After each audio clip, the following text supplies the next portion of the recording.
আসসালামু আলাইকুম। আপনি হয়তো সোশ্যাল মিডিয়ায় এই ইমেজগুলোকে দেখে থাকবেন, যেখানে আপনার পছন্দের জার্সি নাম্বার এবং আপনার নাম দিয়ে এরকম ছবিগুলো কিন্তু আপনি এডিট করতে পারেন। আজকের এই ভিডিওতে আপনাদেরকে দেখাবো কিভাবে আপনি আপনার নিজের ফেস দিয়ে এরকম ছবিগুলো এডিট করবেন। তার জন্য আজকের এই ভিডিওটা আপনি সম্পূর্ণ দেখতে থাকুন। তো চলুন কথা না বাড়িয়ে মূল টপিকে যাওয়া যাক। প্রথমে আপনি আপনার ফোনে ক্রোম ব্রাউজার বা যে কোনো একটা ব্রাউজার ওপেন করে নেবেন। আমি জাস্ট ক্রোম ব্রাউজারটাকে ওপেন করে নিলাম। ব্রাউজারটা ওপেন করে নেওয়ার পর এখান থেকে সার্চ বক্সে ক্লিক করবেন এবং এইখানে আপনি বিঙ্ক ইমেজ ক্রিয়েটর এটুকু লিখে আপনারা জাস্ট সার্চ করে দিবেন। সার্চ করে দেওয়ার পর কিন্তু বিঙ্কের ওয়েবসাইটটা চলে আসবে। তো আপনি কি করবেন, বিঙ্কের এই ওয়েবসাইটটা ওপেন করে নেবেন। ওয়েবসাইটটা ওপেন করে নেওয়ার পর এখানে আপনি দেখতে পারবেন জয়েন ক্রিয়েট নামে একটা অপশন আছে। জাস্ট এই অপশনে ক্লিক করে আপনারা একটা অ্যাকাউন্ট ক্রিয়েট করে নেবেন। অ্যাকাউন্ট ক্রিয়েট করে নেওয়ার পর আপনি দেখতে পারবেন এখানে একটা বক্স আছে। তো আপনি কি করবেন, এই বক্সে একটা কমেন্ট দিয়ে দিবেন বা এই বক্সে কিন্তু আপনাকে একটা টেক্সট দিয়ে দিতে হবে। টেক্সটটা আমার এই ভিডিও ডেসক্রিপশন বক্সে দেওয়া থাকবে। আপনি কি করবেন, ভিডিও ডেসক্রিপশন বক্স থেকে কপি করে নেবেন।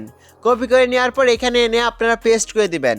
পেস্ট করে দেওয়ার পর আপনি কি করবেন, এইখান থেকে দেখতে পারবেন ক্রিয়েট নামে একটা অপশন আছে। জাস্ট এই ক্রিয়েট অপশনে ক্লিক করবেন। এখানে ক্লিক করলে কিন্তু এআই নিজে থেকে আপনার কমান্ড অনুযায়ী কিন্তু ছবিটাকে এডিট করে দিবে।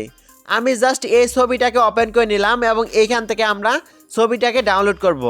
ডাউনলোড করার জন্য এখান থেকে থ্রি ডট অপশনে ক্লিক করব। থ্রি ডট অপশনে ক্লিক করার পর এখানে ডাউনলোড অপশন চলে আসবে। এখান থেকে আমরা ছবিটাকে ডাউনলোড করে নিব। ছবিটা ডাউনলোড করে নেওয়ার পর আপনি কি করবেন, এখান থেকে একটা নিউ ট্যাব ওপেন করে নেবেন। নিউ ট্যাব ওপেন করে নেওয়ার পর আবার আপনারা এখান থেকে সার্চ বক্সে ক্লিক করবেন। 𝗙𝗢𝗟𝗏𝗧𝗧𝗔𝗚 এটুকু লিখে আপনি জাস্ট সার্চ করে দিবেন। সার্চ করে দেওয়ার পর কিন্তু এখানে একটা ওয়েবসাইট চলে আসবে। তো আপনি কি করবেন, এআই এর এই ওয়েবসাইটটাকে ওপেন করে নেবেন। ওয়েবসাইটটা ওপেন করে নেওয়ার পর আপনাদের সামনে ঠিক এরকম একটা ইন্টারফেস ওপেন হয়ে যাবে। আপনাদের সামনে যদি এরকম ইন্টারফেস না আসে সেক্ষেত্রে আপনি কি করবেন, আমার এই ভিডিওর কমেন্ট বক্সে চলে যাবেন। কমেন্ট বক্সে কিন্তু এই ওয়েবসাইটের লিঙ্কটা দেওয়া থাকবে। আপনি জাস্ট লিঙ্কে ক্লিক করে এই ওয়েবসাইটে চলে আসবেন। এই ওয়েবসাইটে চলে আসার পর আপনি কি করবেন, এখানে দেখতে পারবেন লেখা আছে অ্যাড ফেস। তো আপনি কি করবেন, এই অ্যাড ফেস অপশনে ক্লিক করবেন। তারপর কিন্তু আপনার ফোনের গ্যালারিটা ওপেন হয়ে যাবে। আপনি জাস্ট আপনার একটা ছবি এখানে সিলেক্ট করে নেবেন। সিলেক্ট করে নেওয়ার পর আপনি এখানে দেখতে পারবেন আরেকটা অপশন আছে। জাস্ট এই অপশনে ক্লিক করবেন। এই অপশনে ক্লিক করার পর কিন্তু আপনার ফোনে গ্যালারিটা ওপেন হয়ে যাবে।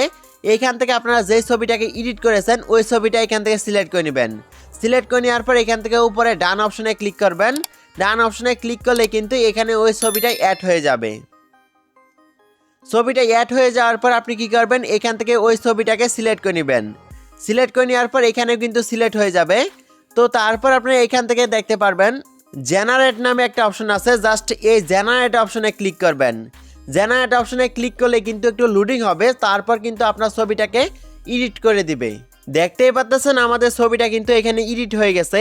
তো এখন আমরা জাস্ট এখান থেকে ডাউনলোড অপশনে ক্লিক করব। ডাউনলোড অপশনে ক্লিক করে আমাদের ছবিটাকে ডাউনলোড করে নিব।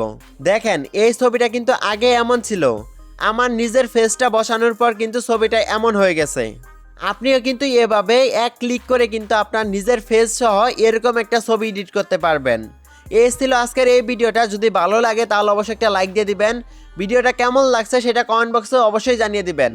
এরকম আরও নতুন নতুন ভিডিও পেতে আমাদের চ্যানেলটাকে সাবস্ক্রাইব করে আমাদের ছোট্ট পরিবারের সদস্য হয়ে যাবেন।